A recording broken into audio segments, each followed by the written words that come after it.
அனைவருக்கும் என் அன்பான வணக்கங்கள். 7ஆம் பாவத்தில் ராகு பகவான் எப்படிப்பட்ட பலன்கள் தருகிறார் என்று பார்ப்போம். லக்கணத்தில் இருந்து எண்ணும் பொழுது 7ஆம் இடம்.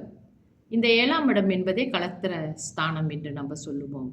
இந்த கலஸ்திர ஸ்தானத்தில் ராகு இருக்க பிறந்தவர்களுக்கு நிச்சயமாக பெண்களால் அவமானம் ஏற்படக்கூடிய வாய்ப்புகள் அதிகமாகவே இருக்கும். அதனால் ஆண்களாக இருந்தால் பெண்களிடம் பழகுவது பார்த்து பழகணும். பெண்களாக இருந்தாலும் பெண்களிடம் அளவோடு பழக்கங்கள் வைத்துக்கொள்ள வேண்டும். ஏனென்றால் பெண்களால் இவர்களுக்கு அவமானம் ஏற்படும். தொடர்ந்து இவங்களுக்கு புத்திரதோஷமும் உண்டு.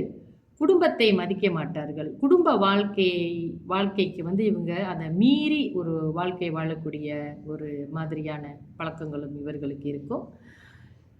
மனைவி அதாவது பெண்ணாக இருந்தால் இவர்களுக்கு கர்ப்பப்பையில் நோய் உண்டாகக்கூடிய வாய்ப்புகளும் அதிகம் இருக்கும். அந்த மாதிரி கட்டி இந்த மாதிரிலாம் சொல்கிறாங்க இல்லையா, அதை கொஞ்சம் கவனமாக பார்த்துக்கணும். இவங்க பெண்கள் எப்பவுமே இந்த மாதாந்திர பிரச்சனைகள் அவங்களுக்கு சரி வர இருக்கா இல்லையான்னு சின்ன வயசுலேருந்தே இதை கவனிச்சுட்டு வர்றது நல்லது.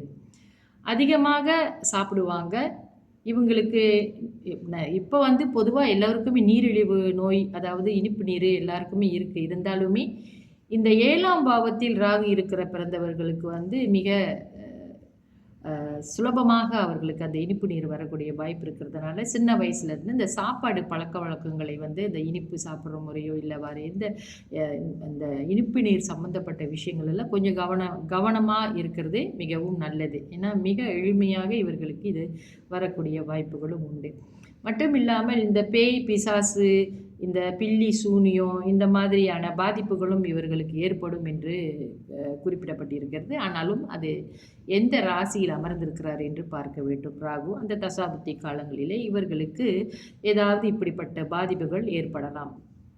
குறிக்கோளற்ற வாழ்க்கையும் இவர்களுக்கு இருக்கும். தீய வழிகளில் பணம் செலவழிப்பார்கள். தவறான வழியில் செலவழிப்பாங்கன்னா எப்படி, அது போதை வஸ்துக்களை உண்ணுவது, இந்த மாதிரி ஏதாவது உடலுக்கு தேவையற்ற உணவுகளை உண்டு தன்னோட உடம்பை பாழாக்கி கொள்வது, இந்த மாதிரி தீய வழிகள் என்றால் எத்தனையோ தீய வழிகள் இருக்குது. அதை ரொம்ப சுலபமாக நம்ம செய்கிறது இந்த மது போதை பொருட்களுக்கு அடிமையாகிற பழக்கங்களும் இருக்கும். அதனால் இந்த 7ஆம் இடத்தில் ராகு இருக்கிற பிறந்தவர்கள் அவர்களுடைய பழக்க வழக்கங்களை மிகவும் கவனம் செலுத்தி நல்ல பழக்க வழக்கங்களை ஏற்படுத்தி கொள்ள வேண்டும். ஏனால் இவர்களுக்கு அதில் பாதிப்பு வந்தால் அதிலிருந்து வெளியாக ரொம்ப கஷ்டப்படுவாங்க. தொடர்ந்து நாளைய பதிவில் 8ஆம் பாவத்தில் ராகு பகவான் இருந்தால் எப்படிப்பட்ட பலன்கள் வருகிறது என்று பார்ப்போம். நன்றி, வணக்கம்.